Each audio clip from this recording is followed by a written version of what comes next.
الرحمن الرحیم وَكَذَلِكَ مَكَّنَّا لِيُوسُفَ فِي الْأَرْضِ يَتَبَوَّأُ مِنْهَا حَيْثُ يَشَاءُ نُصِيبُ بِرَحْمَتِنَا مَن نَّشَاءُ وَلَا نُضِيعُ أَجْرَ الْمُحْسِنِينَ وَلَأَجْرُ الْآخِرَةِ خَيْرٌ لِّلَّذِينَ آمَنُوا وَكَانُوا يَتَّقُونَ۔ حضرت یوسف علیہ السلام بخیر و عافیت 12 سال یا 10 سال گزارنے کے بعد جیل سے جو ہے وہ باعزت طور پہ رہا ہو گئے، اور پھر آپ کے رہا ہونے کے بعد عزیز مصر یعنی بادشاہ کے ساتھ آپ کا جو مکالمہ ہوا، جو بات چیت ہوئی، اس کا بھی ہم نے تفصیلی بیان جو ہے وہ پچھلی آیات میں کر دیا ہے۔ آیت نمبر 55 میں اس بات کا تفصیلی بیان ہوا تھا کہ حضرت یوسف علیہ السلام نے اپنے لیے جو ہے وہ خزانے کی وزارت کو مقرر کیا اور خود کو مستحق ٹھہرایا کہ میں جو ہے مصر کے خزانے ان کی حفاظت پہ مجھے مامور کر دیا جائے تو میں آئندہ کے لیے حکمت عملی تیار کر سکتا ہوں۔ اب حضرت یوسف علیہ السلام کو اسی موقع پہ جو ہی آپ نے یہ فرمائش کی، عزیز مصر چونکہ پہلے سے ہی آپ کا بڑا معتقد تھا، اور اب یہ خواب جب اس نے دیکھی اور خواب کی تعبیر سنی اور حضرت یوسف علیہ السلام کی پاک بازی جب اس نے اپنی آنکھوں سے دیکھی اور ان عورتوں کا حال دیکھا اور ان عورتوں کا اعتراف جرم بادشاہ نے سنا کہ جنہوں نے حضرت یوسف علیہ السلام کو ورغلانے کی کوشش کی تھی بمائے عزیز مصر کی بیوی کے، تو وہ حضرت یوسف علیہ السلام کا اور بھی شیدائی ہو گیا۔ مصر کا بادشاہ جو تھا عزیز مصر تھا، اس عزیز مصر نے فوراً ہی حضرت یوسف علیہ السلام کی جو ہے اس پیشکش کو قبول کیا اور آپ کو اپنے ساتھ اپنا جو ہے مشیر خاص بنا کر خزانے کے جتنے معاملات تھے وزارت خزانہ کے، وہ سب کے سب آپ کے سپرد کر دیے۔ اب حضرت یوسف علیہ السلام چونکہ اللہ کے نبی تھے، آپ نے بڑے اچھے طریقے سے ان 7 سال جو 7 سال مصر کے لوگوں پہ فراوانی کے سال تھے، بارشوں کے سال تھے، اور غلے کی پیداوار دگنی اور چگنی ہونے کے سال تھے، جس طرح کہ عزیز مصر کی خواب کی تعبیر حضرت یوسف علیہ السلام نے بیان کی تھی، ان 7 سالوں میں حضرت یوسف علیہ السلام نے مصر کا انتظام اور انصرام اتنے اچھے طریقے سے جو ہے وہ قائم کیا کہ اس کی مثال ہمیں پھر تاریخ میں نہیں ملتی۔ انہی 7 سالوں میں حضرت یوسف علیہ السلام نے عزیز مصر کی خواب کی تعبیر کے مطابق غلے کو جمع کرنا شروع کر دیا تھا، اور اس کے لیے مصر میں آپ نے ہر علاقے میں مصر کے جو بڑے بڑے اس زمانے کے شہر تھے، ہر شہر میں بڑے بڑے گودام آپ نے جو ہے وہ بنوانے شروع کر دیے، اور ان گوداموں کو پھر غلے سے بھرنا آپ نے شروع کروا دیا۔ آپ نے اس کے لیے پوری اپنی ایک ٹیم مقرر کی جو کہ پورے مصر کا جائزہ لے کے آپ کو روزانہ کی بنیاد پہ رپورٹ پیش کیا کرتی تھی، اور جتنا غلہ ان 7 سالوں میں جمع ہوتا آپ نے ان کے لیے جو ہے وہ بہترین بندوبست کیا ان کو اسٹاک کرنے کے لیے۔ اب وہ 7 سال جو ہے وہ عملاً تو گزر گئے۔ ان 7 سالوں میں عزیز مصر نے جب یہ دیکھا کہ حضرت یوسف علیہ السلام اتنی اچھی کارکردگی دکھا رہے ہیں اور اتنے اچھے جو ہے وہ حسن انتظام آپ فرما رہے ہیں، تو عزیز مصر عملی طور پہ حکومت سے پیچھے ہو گیا۔ اگرچہ مصر کا بادشاہ تھا، لیکن اس نے ساتھ ساتھ حضرت یوسف علیہ السلام کو تمام امور بادشاہت کے بھی سپرد کر دیے، اور اس نے یہ دیکھا کہ میں بھی اس قابل نہیں ہوں کہ مصر کا انتظام اتنے اچھے طریقے سے چلا سکوں، اور جو تعبیر حضرت یوسف علیہ السلام نے میرے خواب کی بیان کی ہے، اگر وہ واقعی اس طرح ہو جاتا ہے اور سچ ہو جاتی ہے تو پھر تو میں کچھ بھی نہیں کر سکوں گا۔ 7 سال جو قحط کے آنے والے ہیں، اور حضرت یوسف علیہ السلام نے ابھی سے سارے انتظام کرنے شروع کر دیے ہیں ان 7 سالوں کے لیے، تو عملی طور پہ عزیز مصر گھر بیٹھ گیا اور اس نے بادشاہت کے جتنے معاملات تھے وہ حضرت یوسف علیہ السلام کے سپرد کر دیے۔ گویا کہ ہم یہ کہہ سکتے ہیں کہ حضرت یوسف علیہ السلام مصر کے بادشاہ بن گئے ان 7 سالوں میں، اور ان 7 سالوں میں آپ نے بڑی اچھی حکمت عملی جو ہے وہ قائم فرمائی۔ اب یہ 7 سال مکمل ہوئے، اور اگلے وہ 7 سال شروع ہوئے کہ حضرت یوسف علیہ السلام کی پیشن گوئی اور تعبیر کے مطابق جو قحط کے سال تھے۔ اب جب 7 سال مکمل ہو گئے اور اگلے 7 سال شروع ہوئے تو بارشیں جو ہے وہ وقت کے مطابق نہیں ہوئیں۔ پہلے ہی سال بارشیں ہونا جو ہے وہ بند ہو گئیں، جس موسم میں بارشیں ہوا کرتی تھی وہ بارشیں بند ہو گئی، غلے کی پیداوار آہستہ آہستہ جو ہے وہ کم ہوتی گئی، یہاں تک کہ مصر کے جو بڑے بڑے دریا تھے، جو نہریں تھیں، یا اس وقت جو بھی نظام تھا آبپاشی کا، وہ سب کا سب آہستہ آہستہ جو ہے وہ ختم ہونے لگا اور آہستہ آہستہ رکنے لگا۔ اب اس زمانے میں حضرت یوسف علیہ السلام نے جو 7 سال قحط کے گزرے اور پھر اگلا سال اس سے بدتر اور اگلا سال اس سے بدتر، اگلا سال اس سے بدتر، تو یہ 7 سال جو قحط کے تھے کہ جس میں ایک قطرہ بارش جو ہے مصر کی سرزمین پہ نہیں ہوئی، اور مصر کے ارد گرد جتنے بھی علاقے تھے ان تمام علاقوں میں جو ہے وہ بارش جو ہے وہ برسنا بند ہو گئی۔ اب مصر اور اس کے ارد گرد جتنے بھی بڑے بڑے ممالک تھے اس زمانے میں ان تمام میں قحط کا دور جو ہے وہ آ گیا، اور اتنا شدید قحط ہوا کہ لوگ جو ہے وہ سوکھے چمڑے کھانے پہ جو ہے وہ مجبور ہو گئے، کسی کے پاس کچھ بھی باقی نہیں رہا۔ لیکن حضرت یوسف علیہ السلام نے جو 7 سالوں میں تدبیر فرمائی تھی اس کے مطابق حضرت یوسف علیہ السلام نے عام اعلان کر دیا کہ جس کو غلے کی ضرورت ہو مجھ سے آ کے پیسوں کے عوض غلہ لے کے جائے، جس کو غلے کی ضرورت ہے۔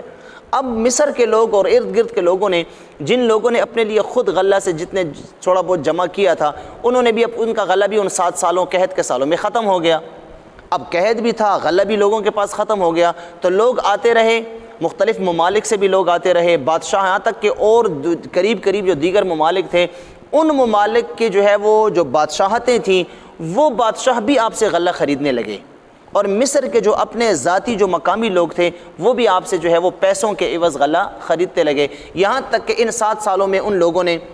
جن کے پاس پیسے تھے نقد انہوں نے پیسے دے دیے، غلہ خریدا اپنی ضرورت کے لیے، جن کے پاس زیورات وغیرہ تھے، سونا چاندی ہیرے جواہرات تھے اس زمانے کے، انہوں نے اپنے زیورات دے کر مصر کے جو ہے وہ یوسف علیہ السلام سے غلہ خریدنا شروع کر دیا۔ پھر اس کے بعد جب ان کے پاس پیسے بھی ختم ہو گئے، نقدی ختم ہو گئی اور زیورات وغیرہ ختم ہو گئے، تو پھر ان لوگوں نے اپنے جو مال مویشی جو تھوڑے بہت بچے کچے تھے مال مویشی دینا شروع کر دیے، ان کے عوض وہ غلہ جو ہے لے جانا شروع ہو گئے، وہ بھی ختم ہو گئے، اب اور کچھ بچا نہیں، سب کچھ یوسف علیہ السلام کی ملکیت میں آتا رہا۔ حضرت یوسف علیہ السلام ان سے وہ خریدتے رہے، یہاں تک کہ ان لوگوں نے اپنے جو گھر تھے جن گھروں میں وہ خود مصر میں رہتے تھے، مصر کے لوگوں نے اپنے گھر جو ہے حضرت یوسف علیہ السلام کے ہاتھ بیچنا شروع کر دیے، اور ان گھروں کی جتنی قیمت ہوتی ان کی جتنی زمینیں تھیں، زمینیں فروخت کرنا، چونکہ بنجر زمینیں تھیں اس زمانے میں، تو زمینیں فروخت کرنا شروع کر دی۔ یوسف علیہ السلام وہ زمینیں ان کے گھر مکان خریدتے رہے اور ان کے عوض ان کو وہ غلہ جو ہے وہ دیتے رہے، یہاں تک کہ جب روایات کے مطابق جب 6واں سال شروع ہوا، 5 سال پورے ہوئے قحط کے، جب 6واں سال شروع ہوا اب ان کے پاس اور کچھ تھا نہیں مصر کے لوگوں کے پاس کہ وہ کچھ دے کے غلہ خریدتے، غلہ ختم ہو گیا ان کے پاس، ان کو غلہ ملتا رہا ختم ہو گیا، یہاں تک کہ وہ جو ہے جن کے پاس اپنے غلام لونڈیاں تھیں اس زمانے میں وہ بھی لانے شروع کر دیں، ان کے عوض غلہ لے جاتے رہے۔ پھر جب وہ بھی ختم ہو گئے تو لوگوں نے، مصر کے لوگوں نے اپنے بچے، اپنی اولاد حضرت یوسف علیہ السلام کے ہاتھ بیچنا شروع کر دی، ہماری اولاد آپ خریدیں۔ حضرت یوسف علیہ السلام ان سے اولاد خریدتے رہے، ان کو اپنا غلام بناتے رہے، غلام یوسف علیہ السلام کے بنتے رہے، اس کے عوض لوگوں کو غلہ دیتے رہے، پھر یہاں تک کہ مصر کے لوگوں کے پاس اور کچھ بھی نہ بچا اپنی ذات کے علاوہ، انہوں نے اپنا آپ حضرت یوسف علیہ السلام پہ بیچ دیا، آپ ہمیں خریدیں، ہم سب آپ کے غلام ہو جائیں گے، بس ہمیں 2 وقت کا کھانا چاہیے۔ پھر وہ خود مصر کے جتنے بھی مرد اور جتنی عورتیں تھیں، صحیح روایات کے مطابق پورے مصر میں بہت بڑا ملک تھا اس زمانے کا، اور اس زمانے میں مصر بہت بڑی ایک تہذیب تھی، کیونکہ چھوٹا سا کوئی گاؤں نہیں تھا بلکہ مصر بہت بڑی ایک تہذیب تھی اس زمانے کی، یہاں تک کہ مصر کے جتنے بھی مرد اور عورت تھے سب کے سب حضرت یوسف علیہ السلام کے غلام اور کنیزیں لونڈیاں بن گئیں، اور حضرت یوسف علیہ السلام کا ایک ہی دسترخوان ہوا کرتا تھا مصر میں، جہاں بھی کوئی جاتا یوسف علیہ السلام کا دسترخوان ہی اسے ملتا، اور جو غلہ اپنے 7 سالوں میں جمع کیا تھا، جو حسن تدبیر کی تھی، وہ پورے مصر میں لوگ جو ہے وہ آپ کا وہ غلہ کھاتے رہے، اور مصر کے تمام چیزیں لوگوں سے لے کر ان کی ایک ایک پائی اور ایک ایک انچ زمین تک، ان کے بچے تک حضرت یوسف علیہ السلام کی ملکیت میں آ گئے۔ اب وہ 7 سال جو تھے، اب وہ 7 سال جو ہے وہ پورے ہوئے، اور اگلا سال جو تھا یعنی کہ حساب سے 14 سال پورے، 15واں سال جو شروع ہوتا وہ تو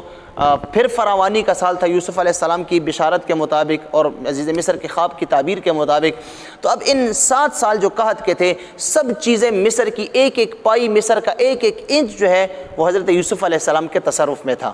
اور حضرت یوسف علیہ السلام جو کہ مصر کے بادشاہ تھے، ان 7 سالوں میں حضرت یوسف علیہ السلام تمام مصر کے مالک بن گئے۔ جب 7واں سال پورا ہونے لگا اور حضرت یوسف علیہ السلام نے اپنی نگاہ نبوت سے دیکھا کہ اب کچھ ہی عرصے میں بارش برسنا جو ہے وہ پھر سے شروع ہو جائے گی، تو حضرت یوسف علیہ السلام نے مصر کے جو بڑے بڑے سردار تھے، جو اپنی قوموں کے بڑے تھے، جو خود حضرت یوسف علیہ السلام کے غلام بن چکے تھے، تو حضرت یوسف علیہ السلام نے ان کو، تمام قوموں کے سرداروں کو، قوم کے بڑوں کو جمع کی، ایک اجلاس بلایا بہت بڑا، اور ساتھ میں جو آپ کے وزیر مشیر تھے، کہ جو وزیر اور مشیر بھی آپ ہی کے غلام تھے لیکن آپ کے وزیر مشیر تھے، ان کو بھی بلایا اور تمام مصر میں اعلان کر دیا کہ میں نے تم سب کو اللہ کی رضا کے لیے آزاد کر دیا ہے، اور تم لوگوں کی جتنی زمینیں تھیں وہ تمہیں واپس کر دی ہیں، اور تمہارے جتنے مال تھے اور جو مال تم نے میرے پاس آ کے جمع کرائے تھے، جتنی نقدی، جتنا سونا چاندی، میرے پاس اب بھی اسی طرح محفوظ پڑا ہوا ہے، اور پورے خزانے میں اس کا پورا ریکارڈ پڑا ہوا ہے۔ ہر بندہ آتا رہے، جہاں جہاں اس کا جو ہے وہ زیورات اس کے اور اس کی نقدی اور اس کی ملکیت ہمارے پاس جمع ہے، آئے اور حساب بتا کر اپنا اپنا حساب کتاب لے جاتا رہے۔ یہاں تک کہ حضرت یوسف علیہ السلام نے اس آخری 7ویں سال میں تمام لوگوں کو ان کی زمینیں بھی لوٹا دیں، ان کے پیسے بھی لوٹا دیے، ان کے مال و دولت بھی لوٹا دیے، ان کے بچے بھی ان کو لوٹا دیے، اور خود بھی ان کو حضرت یوسف علیہ السلام نے آزاد فرما دیا۔ آپ نے عام اعلان کر دیا کہ مصر کے لوگوں، میں تم سب کو اللہ کی رضا کے لیے آزاد کرتا ہوں۔ تو حضرت یوسف علیہ السلام نے ان 7 سالوں میں اس طرح کا حسن تدبیر جو ہے وہ انجام دیا، اور یہاں تک کہ حضرت یوسف علیہ السلام ان 7 سالوں میں مصر کے تمام چیزوں کے جو ہے وہ خود جو ہے مالک بن گئے۔ وہاں مصر میں کوئی ایسا شخص نہیں تھا جو حضرت یوسف علیہ السلام کی ملکیت میں نہیں تھا۔ اب اس کی وجہ کیا تھی؟ اللہ تعالیٰ نے اتنا 7 سالوں میں اتنا عذاب، مصر کی جو بہت بڑی تہذیب تھی اس زمانے کی، اللہ نے مصر کے لوگوں پہ اتنا بڑا عذاب کیوں نازل فرمایا کہ انہوں نے اپنی جانوں تک حضرت یوسف علیہ السلام پہ بیچ دیا، خود غلام بن گئے۔ تو یہ علماء لکھتے ہیں اس کی سب سے بڑی وجہ یہ ہے کہ حضرت یوسف علیہ السلام کو جب مصر کے بازار میں بیچا گیا تو اللہ تعالیٰ کو غیرت آئی، اللہ نے اپنے نبی کا بدلہ مصر کے لوگوں سے لیا کہ کس طرح تم لوگ ایک نبی کو، اللہ کے ایک پیارے نبی جو کہ انبیاء کی اولاد ہے، تمہیں اچھی طرح پتہ ہے، اور اس کے ہونے کے باوجود تم اسے جو ہے ایک غلام بنا کے مصر کے بازار میں بیچ رہے ہو۔ اور حضرت یوسف علیہ السلام پہ بولی لگی، مصر کے لوگ جو ہے وہ بولیاں آپ پہ لگاتے رہے، اور حضرت یوسف علیہ السلام کو خریدا۔ اللہ تعالیٰ نے تمام مصر کو حضرت یوسف علیہ السلام کی غلامی میں دے دیا۔ یوسف علیہ السلام تو آزاد تھے، اللہ تعالیٰ نے تمام کے تمام لوگوں کو حضرت یوسف علیہ السلام کی ملکیت میں دے دیا، تاکہ قیامت تک آنے والے لوگوں کو پتہ چل جائے کہ جو بھی اللہ کے نبی کے ساتھ اس قسم کا معاملہ کرے گا، اللہ انہی کو اسی نبی کے تابع فرمائے گا، اور اسی نبی کی ملکیت میں اللہ تعالیٰ ان کو جو ہے وہ واپس لوٹائے گا۔ تو یہ حضرت یوسف علیہ السلام کا شرف تھا، حضرت یوسف علیہ السلام کا جو ہے وہ ان کی عزت تھی کہ اللہ تعالیٰ نے ان کی اتنی عزت فرمائی کہ وہی بازار جہاں پہ حضرت یوسف علیہ السلام کو بیچا گیا تھا، آپ کی بولی لگی تھی، وہ بازار تو کیا کہ پورے مصر کا مصر آپ کی ملکیت میں آ گیا اور لوگ آپ کے غلام بن گئے۔ اب انہی 7 سالوں جو قحط کے سال تھے، ایک روایت کے مطابق انہی 7 سالوں میں عزیز مصر جو مصر کا بادشاہ تھا، جو عملاً سائٹ پہ ہو گیا تھا، وہ بھی فوت ہو گیا، وہ بھی ان دنوں میں جو ہے وہ فوت ہو گیا ان 7 سالوں میں۔ اور جتنے بھی جو مطلب یہ کہ مصر کے معاملات تھے وہ تب تو حضرت یوسف علیہ السلام کے ہاتھ میں تھے، اب مصر کا بادشاہ بھی فوت ہو گیا۔ تو ایک روایت کے مطابق جو مصر کے بادشاہ کی بیوی تھی جس کا نام زلیخا تھا، جو حضرت یوسف علیہ السلام کو ہمیشہ ورغلاتی رہتی تھی، آپ سے برا ارادہ رکھتی تھی، وہ حضرت یوسف علیہ السلام کے نکاح میں آ گئی۔ یوسف علیہ السلام نے اس سے نکاح کر لیا، لیکن علامہ قرطبی کی جو روایت ہے اس کے مطابق حضرت یوسف علیہ السلام چونکہ عمر میں اس سے چھوٹے تھے، اور زلیخا جو ہے وہ بوڑھی ہو چکی تھی، کیونکہ 7 سال پہلے گزرے، 7 سالوں 14 سال تو صرف یہ گزر گئے جب حضرت یوسف علیہ السلام تخت پہ آ کے بیٹھے، تو وہ عزیز مصر کی بیوی زلیخا وہ بالکل بوڑھی ہو چکی تھی، عزیز مصر مر چکا تھا ان 7 سالوں میں، اور وہ بوڑھی ہو چکی تھی۔ تو حضرت یوسف علیہ السلام نے اسے نکاح کا پیغام بھجوایا، روایت کے مطابق یوسف علیہ السلام نے نکاح کا پیغام بھجوایا زلیخا کو، اور اس سے کہا کہ میں تم سے نکاح کرنا چاہتا ہوں۔ اس نے جواباً جو ہے وہ جواب دیا کہ اب مجھ سے نکاح کرنے کا کیا فائدہ، میں تو نکاح کی عمر سے ہی نکل چکی ہوں، میں تو بوڑھی عورت ہو چکی ہوں، میرا وہ حسن و جمال جو تھا، جو میری خوبصورتی تھی، وہ بھی زائل ہو چکی ہے، مجھ پہ بڑھاپا آ چکا ہے، میں تو نکاح کے قابل ہی نہیں رہی۔ تو ایک روایت کے مطابق حضرت یوسف علیہ السلام نے بمائے اس کے کہ وہ بوڑھی بھی ہو چکی تھی، اس کا حسن بھی زائل ہو چکا تھا، اس کا رنگ روپ بالکل ختم ہو چکا تھا، حضرت یوسف علیہ السلام نے پھر بھی اس سے درخواست کی کہ میں تم سے نکاح کرنا چاہتا ہوں، یہاں تک کہ وہ مان گئی، اور حضرت یوسف علیہ السلام سے اس نے نکاح کر لیا۔ نکاح کرنے کے بعد جو ہے وہ حضرت یوسف علیہ السلام نے اللہ کی بارگاہ میں دعا کی، تو اللہ تعالیٰ نے حضرت یوسف علیہ السلام کی عزت افزائی کے لیے آپ کی دعا کو قبول کرتے ہوئے زلیخا کو پھر جوانی عطا فرما دی،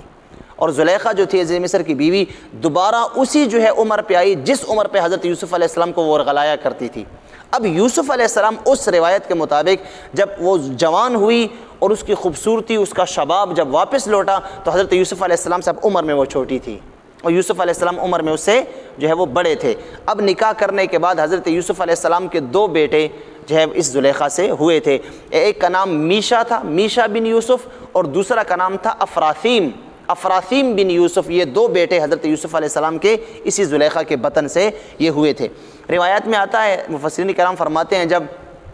یوسف علیہ السلام نے نکاح کیا زلیخا سے، اور زلیخا جو ہے وہ اب جوان ہو چکی تھی، اسی طرح شباب اس کا لوٹ آیا تھا، خوبصورتی، چونکہ مصر کی بڑی خوبصورت عورتوں میں تھی زلیخا۔ اب جب حضرت یوسف علیہ السلام جب پہلی مرتبہ اس کے پاس گئے نکاح کرنے کے بعد، اور جب آپ کے قریب ہوئے تو حضرت یوسف علیہ السلام نے فرمایا، اے زلیخا، کیا یہ عمل اب جو میں تجھ سے کرنے والا ہوں، کیا یہ اس سے یہ حالت بہتر نہیں ہے اس حالت سے کہ جس وقت تم مجھے گناہ کی دعوت دیا کرتی تھی؟ تو کیا اس طرح میرا تمہارے پاس آنا بہتر ہے، یا اس طرف یا اس وقت میرا تمہارے پاس آنا بہتر تھا؟ تو عزیز مصر کی بیوی جو زلیخا، اس نے عرض کی، اے یوسف، اصل میں بات یہ تھی کہ میں مصر کی حسین و جمیل عورت تھی، میں خوبصورت ترین عورتوں میں تھی، میں جوان تھی، میرا شباب اپنے عروج پہ تھا، اور مصر کا جو بادشاہ تھا، میرا خاوند جو تھا، عزیز مصر تھا، وہ بالکل عورتوں کے قابل ہی نہیں تھا۔ میں نے شروع میں آپ کو عرض کیا تھا، وہ نامرد تھا، وہ تو بالکل عورتوں کے قابل ہی نہیں تھا، لیکن میں اسے جان بھی چھڑا نہیں سکتی تھی۔ تو میرا جو ہے وہ میری جو شہوت ہے اور جو میرا شوق ہے، میں اس سے اتنی مجبور تھی کہ اس کے علاوہ میرے پاس اور کوئی چارہ ہی نہیں تھا، اور کسی کو تو میں دعوت دے نہیں سکتی تھی، اور تمہارے حسن و جمال سے میں اتنا متاثر تھی کہ میں اس کے بغیر میرا اور کوئی چارہ نہیں تھا۔ تو اس لیے میں اب اس کیے پہ بڑے جو ہے وہ پشیمان ہوں، اور بڑی میں شرمندہ ہوں کہ جو کچھ میں نے تمہارے ساتھ کیا، میری وجہ سے تم پہ جو ہے وہ تم پہ جیل بھی آئی، میری وجہ سے تمہیں جیل بھیج دیا گیا، میری وجہ سے تم نے بڑی اذیت اور تکلیف اٹھائی، لیکن میں اس سب پہ شرمندہ ہوں، اور میں ہمیشہ تمہارے رب کے سامنے توبہ کرتی رہوں گی کہ تمہارا رب مجھے جو ہے وہ معاف فرما دے۔ اسی ایام میں زلیخا اور مصر کے جتنے لوگ تھے حضرت یوسف علیہ السلام کے ہاتھ پہ وہ ایمان بھی لا چکے تھے، کیونکہ سب کے سب حضرت یوسف علیہ السلام کے غلام بن چکے تھے، تو غلام تو اپنے آقا اور مولا کا تابع ہوتا ہے۔ تو حضرت یوسف علیہ السلام نے ان کو اپنے دین پہ بھی پلٹا لیا تھا، ان کو اپنے دین کا کلمہ بھی پڑھا دیا تھا، اور وہ سب کے سب حضرت یوسف علیہ السلام کے اب امتی بھی تھے۔ تو یہی زلیخا حضرت یوسف علیہ السلام کے اب جو ہے وہ نکاح میں تھی۔ اب یہاں پہ امام غزالی رحمۃ اللہ علیہ نے بڑی اچھی بات لکھی ہے۔ امام غزالی فرماتے ہیں کہ جب نکاح ہوا تو نکاح ہونے کے بعد حضرت یوسف علیہ السلام کی صحبت جب زلیخا کو ملی ایمان کی حالت میں، جب اس کو ایمان کی دولت ملی اور پھر حضرت یوسف علیہ السلام کی صحبت ملی، تو زلیخا یا تو وہ وقت تھا کہ وہ اپنے آپ کو کچھ کہتی تھی، اور یا ایسا وقت آیا کہ اس کو اللہ تبارک و تعالیٰ کا عشق حقیقی نصیب ہوا حضرت یوسف علیہ السلام کی برکت سے، آپ کی صحبت کی وجہ سے۔ امام غزالی نے لکھا ہے، اللہ تعالیٰ کا عشق زلیخا کو اتنا نصیب ہوا، اتنی معرفت الہی میں مستغرق ہوئی کہ حضرت یوسف علیہ السلام دن میں اپنے بادشاہت کے کام نمٹایا کرتے تھے، اور زلیخا آپ کی بیوی دن رات اللہ کے ذکر میں مشغول رہتی، اس کو اور کوئی کام ہی نہیں تھا، دن میں بھی اور رات میں بھی، یہاں تک کہ ایک روایت میں آتے ہیں امام غزالی نے لکھا کہ کتنے مہینے گزر گئے، حضرت یوسف علیہ السلام جب بھی زلیخا کے پاس جاتے وہ اپنا دامن چھڑا لیتی اور اللہ کے ذکر میں مشغول ہوتی۔ حضرت یوسف علیہ السلام نے ایک دن کہا، اے زلیخا، کیا تم وہی زلیخا ہو کہ یا تو تم مجھے جو ہے وہ میرے پیچھے ہمیشہ بھاگا کرتی تھی اور مجھے ہمیشہ گناہ کی دعوت دیا کرتی تھی، اور اب جب تم میرے نکاح میں آ گئی ہو تو اب تم میرے قریب ہی نہیں آتی، اور تم کیا نہیں آتی کہ جب میں تمہارے پاس آتا ہوں تو تم جان چھوڑا کے سائڈ پہ ہو جاتی ہو، لیکن میں اس لیے کچھ نہیں کہتا کہ تم ساری رات اللہ کی عبادت کرتی ہو، تو میں تمہیں اس سے مجبور نہیں کر سکتا کہ تم اللہ کی عبادت چھوڑو، لیکن یہ تبدیلی اس کی کیا وجہ ہے؟ تو زلیخا نے جواب دیا کہ اصل میں یہ ہے کہ اس وقت میں اللہ کی ذات کو نہیں پہچانتی تھی، اب اللہ کا عشق مجھ میں اتنا رچ بس گیا ہے، میں اللہ کے عشق میں اتنی زیادہ ڈوب گئی ہوں کہ مجھے نہ تمہاری پرواہ نہ کسی اور کی پرواہ ہے۔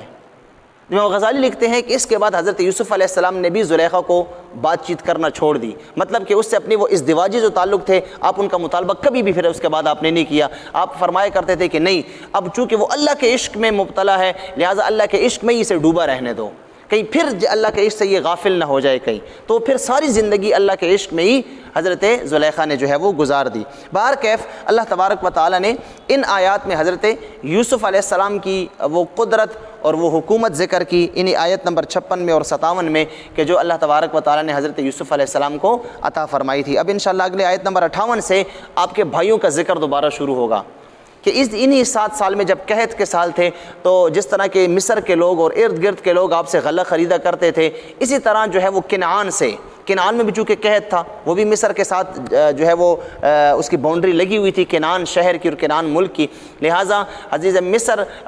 یوسف علیہ السلام کے جو بھائی تھے، اب ان کے پاس جب غلہ ختم ہوا تو وہ ان کو بھی پتہ چلا کہ مصر کے بادشاہ کے پاس بہت زیادہ غلہ ہے اور وہ لوگوں کو بیچتا ہے، تو وہ بھائی پھر حضرت یوسف علیہ السلام کے پاس آئے۔ اب اگلی آیات میں پھر حضرت یوسف علیہ السلام کے بھائیوں کا تذکرہ شروع ہوگا۔ اللہ ہم سب کو سمجھنے اور عمل کی توفیق عطا فرمائے۔ اللہم ربنا آتنا فی الدنیا حسنہ وفی الآخرۃ حسنہ وقنا عذاب النار وادخلنا الجنۃ مع الابرار یا عزیز یا غفار یا رب العالمین۔ اللہم ربنا انت ولینا فی الدنیا والآخرہ توفنا مسلمین والحقنا بالصالحین۔